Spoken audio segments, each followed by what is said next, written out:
Welcome back to my channel. My name is LaShawn and this is Lush Uncut. So Donald Trump decided to enter the Viper's Den yesterday in Chicago. He attended a convention that was put on by the National Association of Black Journalists. Now, I am pretty sure that you've seen some of the clips online. I am going to play some of the clips and talk about them. But before I do that, I felt like it was necessary for me to add some additional background information about the convention. Number one, according to some reports online, there were journalists or attendees of this convention that was not happy about Donald Trump coming to pay them a visit. Again, this is the National Association of Black Journalists, so that's enough, background information as to why some people were not happy. Also, apparently there were some technical difficulties that caused the interview to be delayed by about, I think it was either 30 minutes or an hour or somewhere in between that time frame. And the technical issues continued throughout the interview. There were times when Donald Trump expressed that he was not able to hear some of the questions that he was being asked. And also one of the journalists on stage said that she was also having trouble hearing Donald Trump. And lastly, the three journalists on the stage were Rachel Scott from ABC, Kadia Goba from Semaphore. I've never heard of that outlet before. And lastly, there was Fox News reporter and contributor Harris Faulkner. For the first clip here, when I saw this online, I think this is the one that has gone the most viral. I assumed that this was further down into the interview. I thought that this was maybe the third or fourth question that Donald Trump was being asked, but it turned out this was the very first question that he was asked when the interview started. I want to start by addressing the elephant in the room, sir. A lot of people did not think it was appropriate for you to be here today. You have pushed false claims about some of your rivals, from Nikki Haley to former President Barack Obama, saying that they were not born in the United States, which is not true. You have told 4 congresswomen of color who were American citizens to go back to where they came from. You have used words like animal and rabid to describe black district attorneys. You've attacked black journalists, calling them a loser, saying the questions that they ask are, quote, stupid and racist. You've had dinner with a white supremacist at your Mar-a-Lago resort. So my question, sir, now that you are asking black supporters to vote for you, why should black voters trust you after you have used language like that? That was such a lazy question. It required no depth, no real understanding of any of the things that she talked about. Trump having dinner with a white supremacist, referring to some black district attorneys as, I think, rabbit or whatever it was that she said. All of those individual stories, I guess you can say, has context that is obviously missing from this question. And that was done on purpose, obviously, to make Donald Trump seem like this racist, which I think is so unfair. Not just to Trump, but to black voters who are considering voting for Trump, for this reporter to be so disingenuous in her questioning. And again, this is the first question that Donald Trump was asked in this interview after taking his time out to go to Chicago to sit with these people. That's how they decided to welcome him. Well, first of all, I don't think I've ever been asked a question in such a horrible manner. First question. You don't even say, hello, how are you? Are you with ABC? Because I think they're a fake news network, a terrible network. And I think it's disgraceful that I came here in good spirit. I love the black population of this country. I've done so much for the black population of this country, including employment, including opportunity zones with Senator Tim Scott of South Carolina, which is one of the greatest programs ever for black workers and black entrepreneurs. I've done so much, and and I say this, historically black colleges and universities were out of money, they were stone cold broke, and I saved them, and I gave them long-term financing, and nobody else was doing it.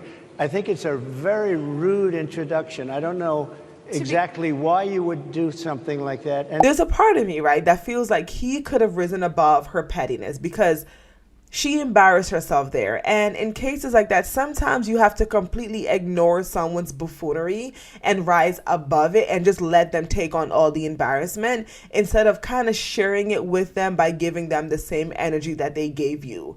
I understand why he called her out, and I do feel like she needed to be called out on her BS, but this is not a friendly environment for Donald Trump, okay? This is the National Association of Black Journalists. It's not going to be friendly fire. They are going to try their best to stomp him. And he needs to be able to go into these situations knowing that he's going in with a full disadvantage. The only person on that stage that was acted decent towards Donald Trump was Harris Faulkner, and she's from Fox News, and obviously she's going to be a little bit more friendly and a little bit more fair to Donald Trump. She did press him when she asked him a question, but it wasn't with all of this extra sass and grossness. But Donald Trump needs to be prepped better when he's going into these situations and learn how to rise above the fray. Because the media is not going to talk about her level of unprofessionalism and how disgusting she acted. What they're going to do is use the parts about Donald Trump calling her nasty and, addressing her obvious just grossness. That's all they're going to keep replaying to the general public. So when going into these situations, knowing that he's at a disadvantage, he has to be more calculated when he responds to these questions. So that was the first incident. It didn't get much better. So this is another portion of this catastrophe that has gone viral online. The question about, Kamala Harris being an obvious DEI hire. Some of your own supporters, including Republicans on Capitol Hill, have labeled Vice President Kamala Harris, who is the first Black and Asian American woman to serve as vice president and be on a major party ticket, as a DEI hire. Is that acceptable language to you? And will you tell those Republicans and those supporters to stop it? How do you define DEI? Go ahead. How do you define diversity, equity, inclusion? Okay, yeah, go ahead. Is that what your definition? That is give me a literally definition the words then. Would you give me a definition DEI. of that? Give me a definition. Sir, of I'm that. asking you a question, No, a you very have to direct define question. It. Define it for me, if you would. I just defined it, sir. Do you believe that Vice President Kamala Harris is only on the ticket because she is a Black woman? Well, I can say no. I think it's maybe a little bit different. So I've known her a long time indirectly, not directly very much, and she was always of Indian heritage, and she was only promoting Indian heritage. I didn't know she was Black until a number of years ago when she happened to turn Black, and now she wants to be known as Black. So I don't know, is she Indian or is she Black? She is always identified as a Black woman. She went to a historically Black college. I respect either one, but she obviously doesn't. So here's the thing, right, with this Kamala Harris going from Indian to Black in a matter of weeks, right? Republicans are not going to win that conversation. It's frustrating. I get it. It is injustice to some degree, especially when it comes to just honesty that is needed in the media. But we're not going to win the conversation. The media does not care that Harris has flip-flopped when it comes to her ethnic background and her racial identity. You know why they don't care? Because they know that it is to her advantage and their advantage for her to parade around as a Black woman, right? That is one of the benefits of a Harris candidacy. They know that. They're not going to let it go, right? So whether or not it's fair, whether or not it's just, it is what it is. So obviously, I think Trump answered her question in a very Trumpian fashion.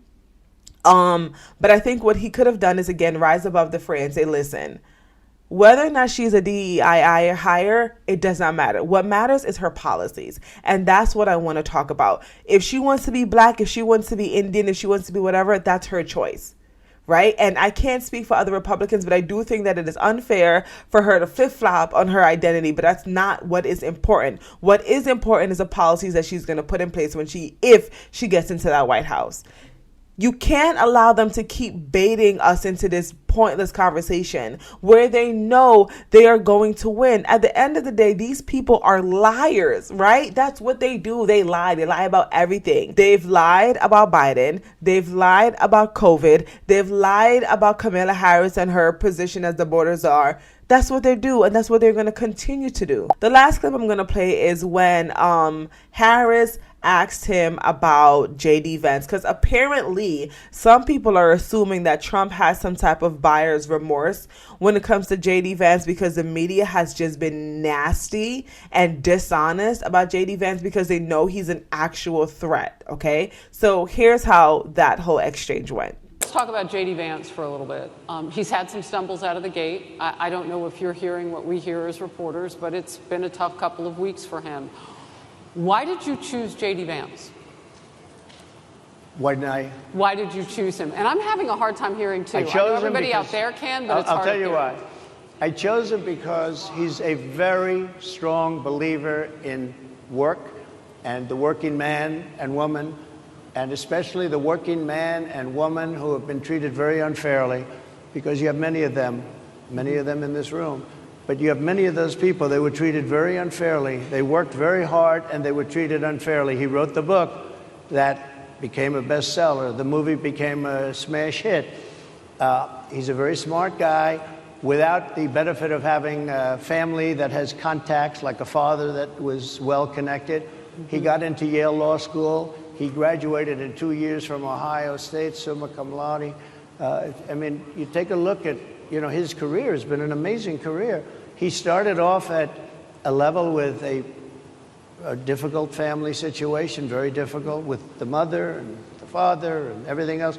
He ends up going to Yale Law School and was one of the top students, became the head of the Law Journal. I mean, that's an amazing thing. So that was a good answer for Donald Trump. Basically said, I like the guy. He's a hardworking American. He's a great candidate. That's why I chose him, point blank, period. But I'm getting really annoyed with some Republicans that I'm seeing online question whether or not JD is going to be a good vice president pick in the long run for Donald Trump.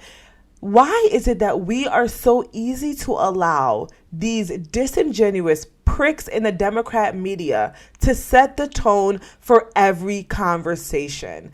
When Trump chose JD, there were a lot of people that was like, listen, we would have preferred Vivek, but JD is a good choice. He's a good VP. He's young, he's vibrant, he's smart, he's, very articulate. He has a great story. We were all happy.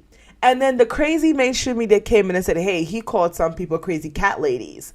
He said some things about women that women don't like. And then conservatives are like, oh my God, maybe he made the wrong decision. Maybe relax. Okay? Nothing that JD Vance said was wrong. Okay? Was immoral. Nothing he has said. A lot of the stuff that he has said, many of us, if you're an actual, decent, reasonable conservative, agrees with. Some final points here. Rachel Scott should be ashamed of herself. I think in the long run, she thought she came in there to kind of, cap Donald Trump in the kneecaps and, break him down. But she ended up embarrassing herself, and she's going to have to deal with that for quite some time.